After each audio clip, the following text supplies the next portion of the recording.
Good morning. आज हम बात करें ट्रिग्नोमेट्री के बेसिक फॉर्मूला। ठीक है, हम ट्रिग्नोमेट्री जितना भी ट्रिग्नोमेट्री करते हैं इस सब में एक ही ट्रायंगल यूज होता है, इसका नाम है राइट एंगल ट्रायंगल, समकोण त्रिभुज। वैसे ट्रायंगल जिसका एक एंगल 90 डिग्री का हो उसको राइट एंगल ट्रायंगल बोलते हैं। ठीक है, ये जो आपका एक ए बी सी एक राइट एंगल ट्रायंगल है जिसको एंगल बी आपका 90 डिग्री दिया हुआ है। और वैसे ट्रायंगल जिसमें आपका जो एंगल आपका 90 डिग्री है, 90 डिग्री के सामने वाला जो ये अपोजिट जो सामने वाला एंगल होगा, इस सामने वाला साइड को हम लोग हाइपोटेनस बोलते हैं। HYPOTENUS, हाइपोटेनस, जिसको हम लोग कैपिटल एच से जनरली सूचित करते हैं। ठीक है, आपका इसका हिंदी में नाम हो गया कर्व। ठीक है, ये है आपका, देखिए इसके बाद ये जो दो साइड बच गया ए बी और बी सी। ए बी और बी सी ये आपको मेजर किया जाता है थीटा के अनुसार। थीटा के अनुसार करने का मतलब हुआ कि जो कोण का मान दिया हुआ है उस कोण के अनुसार बताया जाता है कि कौन क्या होगा। जैसे आपका कोण सी मान लेते हैं कि आपको थीटा दिया होगा, तो इस कोण सी के अनुसार ये वाला एंगल हो जाएगा जो आपका परपेंडिकुलर हो गया। ठीक है, PER PEN DICULAR, जिसे हम लोग P से इंडिकेट करते हैं। ठीक है, जो बचे हुए भाग है इसको हम लोग बोल देते हैं बेस। ठीक है, बेस को बी से सूचित करते हैं, इसको हिंदी में बोलते हैं लंब, इसको हिंदी में बोलते हैं आधार। एक्चुअली आपका जो आर्यभट्ट के द्वारा बनाया गया ट्रिग्नोमेट्री है उसमें आपका लंब और आधार का यूज नहीं किया गया, उसमें यूज किया गया है जो सामने का है इसको अपोजिट एंगल अपोजिट साइड के नाम से सूचित किया गया है, और ये जो है ये आपका एडजेसेंट साइड से सूचित किया गया है। जो आपको ये बेस लिखा हुआ है, बेस यहाँ पर हम लोग लिख सकते हैं एडजेसेंट। ठीक है, ADJCENT, एडजेसेंट साइड। ठीक है, जिसको ए से सूचित किया गया था, और यह आपका परपेंडिकुलर है, इसको बोला गया था अपोजिट, OPPOSITE, अपोजिट साइड बोला गया था, जिसको हम लोग O से इंडिकेट करते हैं। ठीक है, अब हम लोग कुछ बात कर लेते हैं बेसिक फॉर्मूले। ठीक है, ट्रिग्नोमेट्री का स्टार्ट होता है ज्योमेट्री का 10th क्लास के थ्योरम आपका पाइथागोरस थ्योरम से स्टार्ट होता है, जो हम लोग बचपन से पढ़ते आ रहे हैं। क्या कि आपको हाइपोटेनस का स्क्वायर होता है जो परपेंडिकुलर के स्क्वायर प्लस बेस के स्क्वायर के इक्वल होता है। मतलब अगर हम सिर्फ एच का वैल्यू निकालें, ठीक है, एच का वैल्यू निकालें, एच इक्वल टू हो जाता है root under P square plus B square. जैसे कि हम बात कर लेते हैं, हम देख लेते हैं जनरली बच्चों को दिक्कत होता है कि आप थीटा के अनुसार जो आपका परपेंडिकुलर है और बेस है वो कैसे निकाला जाता है, उसमें दिक्कत होता है। अगर आपको मालूम पड़ रहा है कि परपेंडिकुलर और बेस थीटा के अनुसार कौन क्या है, तो आपको लगभग आपको 20% है जो आपका ट्रिग्नोमेट्री यही खत्म हो गया। कारण है जो आप ट्रिग्नोमेट्री पढ़िएगा सब में आपको अकॉर्डिंग टू थीटा चलना पड़ता है। थीटा के अनुसार कौन परपेंडिकुलर होगा कौन बेस होगा। हम लोग ये तो जानते हैं कि जो 90 डिग्री है उसके सामने का होगा वो जो आपका कर्व होगा। जैसे एक दो का आप क्वेश्चन टैकल करते हैं, जैसे देखिए हम यहाँ पर बना दिए एक फिगर ऐसा है। ठीक है, एकदम सिंपल सा फिगर है जो आपका P दे दिया, Q दे दिया, R दे दिया, ये आपका कितना है 90 डिग्री है। मान लेते हैं ये आपको दिया है कि एंगल P बराबर थीटा। थीटा हम कोण का माप कर रहे हैं, थीटा का मतलब है कि वैसा कोण जहाँ पर कुछ भी रख सकते हैं, 0 डिग्री 30 डिग्री 60 डिग्री 45 डिग्री। ठीक है, आपको ये रख सकते हैं। चलिए आगे बढ़ते हैं। और देखिए ये तो आपको Q है, एंगल Q 90 डिग्री है, हम ले लेते हैं सिंस आपका angle Q equal to 90 degree. अब Q 90 डिग्री है, इसके अकॉर्डिंग ये क्या हो जाएगा, तो ये आपका हाइपोटेनस हो गया। ठीक है, अगर ये थीटा दिया हुआ तो इस थीटा के अनुसार ये एंगल क्या हो जाएगा, इस एंगल को हम लोग अपोजिट एंगल बोलते हैं। क्या बोलते हैं? अपोजिट एंगल, जो आजकल मॉडर्न मैथमेटिक्स में हम लोग परपेंडिकुलर के नाम से जानते हैं, ठीक है। और ये जो बच गया इसको एडजेसेंट बोलते हैं, जिसको ए से इंडिकेट करते हैं, जो आजकल हम लोग बेस से जानते हैं। ये आपका बेस हो गया, ठीक है। अगर हम इसके अनुसार लिखें कौन क्या है, तो हम लिख सकते हैं कि P R equal to H हो गया और क्यू आर इक्वल टू कितना, तो Q R equal to P हो गया, और इसके कितना ये आपका पी क्यू इक्वल टू कितना, तो P Q equal to B. ये दोनों किसके अनुसार से हुआ, तो ये दोनों आपका सिर्फ एंगल पी इक्वल टू का दिया होता, थीटा दिया होता, इसके अनुसार से होगा। अगर ये थीटा परिवर्तन हो जाए, मतलब चेंज हो जाए, चेंज हो जाएगा तब कैसे होगा, देख लेते हैं। देखिए चेंज होगा तो ये थीटा आपको जो यहाँ दिया हुआ है, जैसे मान लेते हैं एक और ट्रायंगल हम लोग बनाते हैं, ठीक है, और उसके अनुसार चलते हैं। ये आपका ट्रायंगल ऐसा है, ऐसा है, ऐसा है, ठीक है। ये भी पी है, ये भी क्यू है, ये भी आर है। मान लेते हैं कि ये वाला थीटा, तो थीटा की 90 डिग्री, ये तो जानते हैं कि 90 डिग्री के सामने कौन होगा, हाइपोटेनस होगा। एक का सामने का हो गया, तो इसके सामने ये वाला है, इसके सामने एरो मार्क देंगे, इसको हम लोग परपेंडिकुलर बोलते हैं। आप ओ भी लिख सकते हैं, पी भी लिख सकते हैं, अपोजिट एंगल भी लिख सकते हैं, अपोजिट साइड भी लिख सकते हैं, या आप परपेंडिकुलर भी लिख सकते हैं, यहाँ बेस भी लिख सकते हैं और एडजेसेंट साइड भी लिख सकते हैं, यानी बेस का बी भी लिख सकते हैं, इसको भी एडजेसेंट साइड भी लिख सकते हैं। आपको जो है, हाँ एक चीज याद रखिएगा कि अगर परपेंडिकुलर लिखते हैं तो यहाँ पर बेस लिखेंगे, अगर हम यहाँ पर अपोजिट एंगल लिखते हैं तो यहाँ पर एडजेसेंट एंगल लिखेंगे। ऐसा नहीं कि हम ऊपर परपेंडिकुलर लिख दिए और नीचे एडजेसेंट लिख दिए, ऐसा नहीं, ठीक है। अब कुछ बेसिक फॉर्मूले हैं जो हम लोग यहाँ लिख लेते हैं, उसके बाद बारी बारी से उसको प्रूव करना सीखेंगे, ठीक है। सबसे पहले फॉर्मूला कुछ याद करने के लिए होता है, उसको याद कर लेना चाहिए, ठीक है। जैसे हम लोग फर्स्ट नंबर पढ़ते हैं, जो हम लोग को पाइथागोरस से आता है, h square equal to p square plus b square, मतलब हाइपोटेनस का स्क्वायर इक्वल टू होता है perpendicular to square plus base का स्क्वायर, ठीक है। अगर हम इसी को और ब्रेक करते हैं तो h बराबर हो जाता है root under p square plus b square, ठीक है। ये ठीक है। ट्रिग्नोमेट्री आपका स्टार्ट होता है sin थीटा से, sin थीटा बराबर होता है p by h, cos theta बराबर होता है b बाय h, और tan थीटा बराबर होता है आपका p by b। Actually sin theta और cos थीटा को बटा में करते हैं, बटा मतलब डिवाइड करते हैं, तब हम लोग tan थीटा का फॉर्मूला निकल लेता है।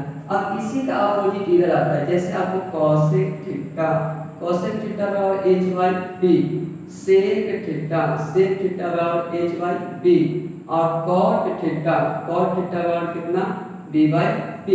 ये तो आ गया आपका एकदम बेसिक फॉर्मूला जो कहा जाता है कि जिससे स्टार्ट किया जाता है। स्टार्ट मतलब एकदम शुरुआती, जो शुरू से स्टार्ट किया जाता है ना, वो है आपको यहाँ से स्टार्ट, ठीक है। हाँ, एक क्वेश्चन जनरली पूछा जाता है कि ट्रिग्नोमेट्री कहाँ से जनरेट हुआ, तो ट्रिग्नोमेट्री को जनरेट करने वाले जन्म देने वाले हैं हमारे भारतीय आर्यभट्ट, ठीक है। आर्यभट्ट के आर्यभट्टियम नामक पुस्तक से ही ये सब निकला है, ठीक है। आर्यभट्ट हैं तो आर्यभट्ट आपके ज्योतिष शास्त्री हैं और एस्ट्रोनॉट्स हैं, ठीक है। खगोल विज्ञान जिनको बोला जाता है खगोल वैज्ञानिक, ठीक है। चलिए कितना हो गया। इसके बाद हम लोग पढ़ेंगे sin theta into cosec theta equal to 1, तो sin थीटा बराबर हो जाता है 1 by cosec theta. cosec theta equal to हो जाता है, cosec थीटा इक्वल टू होता है 1 बाय sin थीटा, ठीक है। उसी तरह से आपका सेकंड नंबर आपका cos theta into sec theta equal to 1, तो cos थीटा इक्वल टू होता है 1 बाय sec थीटा, और sec थीटा इक्वल टू होता है 1 बाय cos थीटा। उसी तरह से tan theta into cot theta equal to 1, ठीक है। तो tan थीटा इक्वल टू होता है 1 बाय cot थीटा, और cot थीटा इक्वल टू होता है 1 बाय tan थीटा, ये आपका बेसिक फॉर्मूला है जो अभी याद रखना है। हम धीरे धीरे आपको प्रूव कराते जाएंगे, लेकिन अभी इसको एक अलग कॉपी या पेज में इसको ये कर लेना है, मतलब लिख लेना है, और लिखने के बाद फिर इसको याद कर लेना है, ठीक है। क्योंकि जितना भी न्यूमेरिकल आपको बनेगा, मैथ में जितना भी बनेगा ट्रिग्नोमेट्री में, सब इसी पर आधारित है। कुछ फॉर्मूले और भी हम लोग देख लेते हैं, ठीक है। जैसे आपका है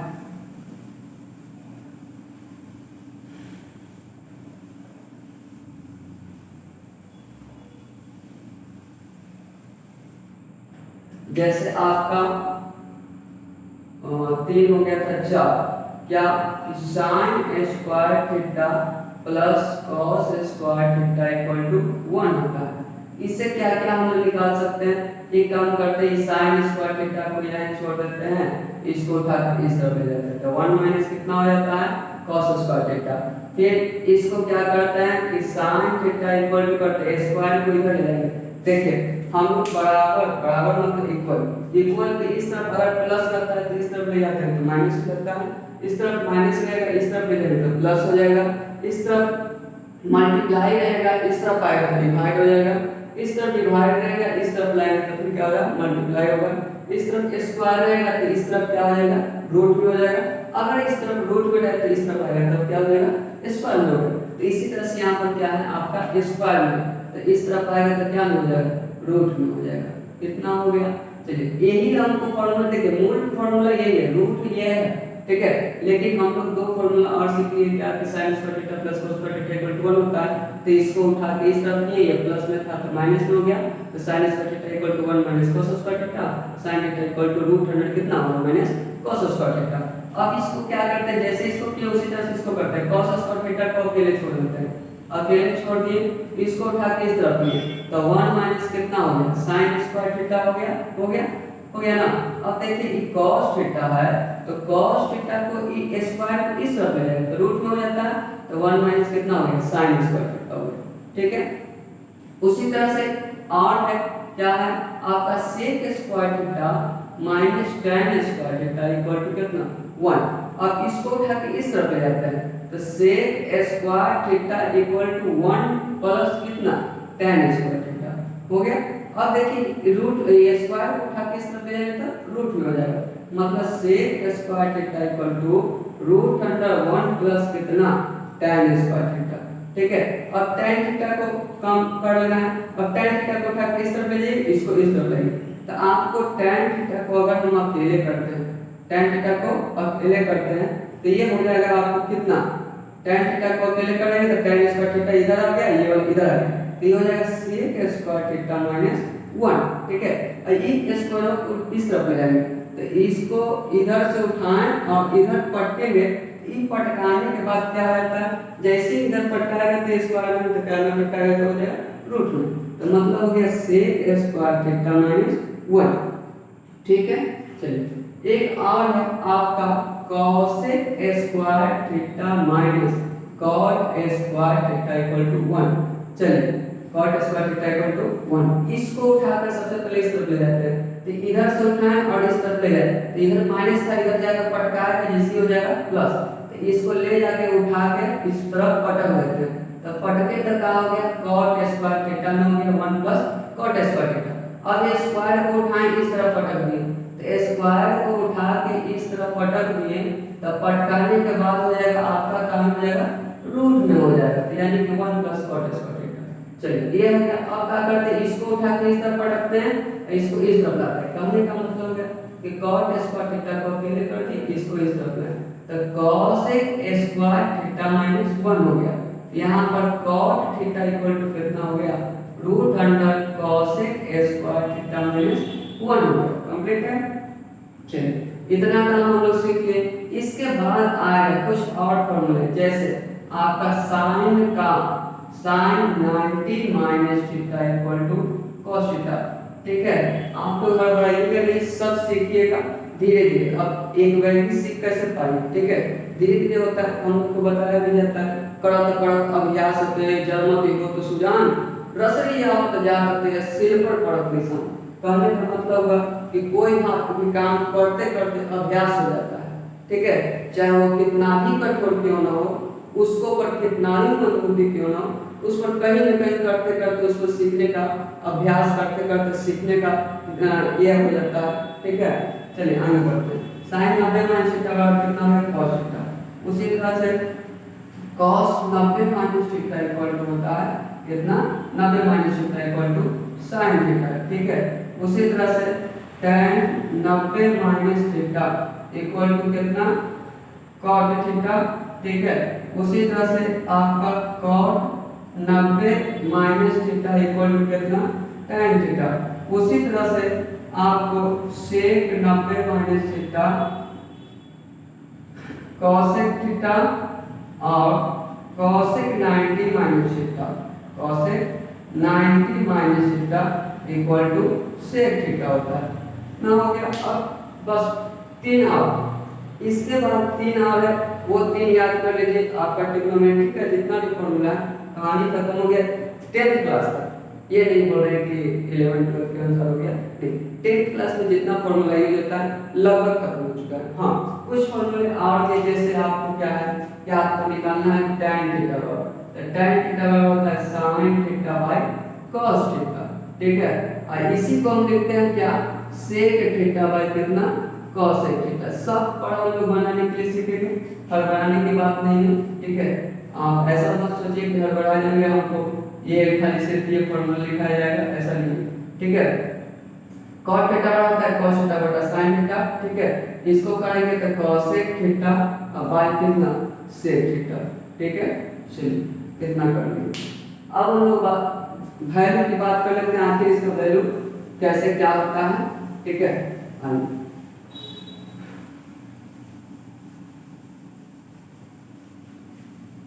वैल्यू में हम लोग को 3 ही याद रखना है। ठीक है, कितना याद रखना है, 3। एक डब्बा बना लेते हैं, ठीक है, जिसको हम लोग अपना भाषा में बोलते हैं बोगी। क्या बोलते हैं, बोगी, बोगी बोलते हैं। ठीक है, जिसमें फर्स्ट वाला में क्या होगा, इसमें थीटा शो करेगा, जैसे आपका बाद में sin थीटा हो गया, फिर cos थीटा हो गया और tan थीटा हो गया। ठीक है, ये हो गया। आपको चलना है क्या, पहले 0 डिग्री लिखना है, फिर 30 डिग्री लिखना है, फिर 45 डिग्री लिखना है, 60 डिग्री और ये 90 डिग्री। ठीक है, 0 डिग्री में कितना होता है, आपको sin 0 का वैल्यू 0 होता है, cos 30 का वैल्यू 1/2, cos 45 1/√2, cos sin 60 √3/2 और sin कितना 90 1।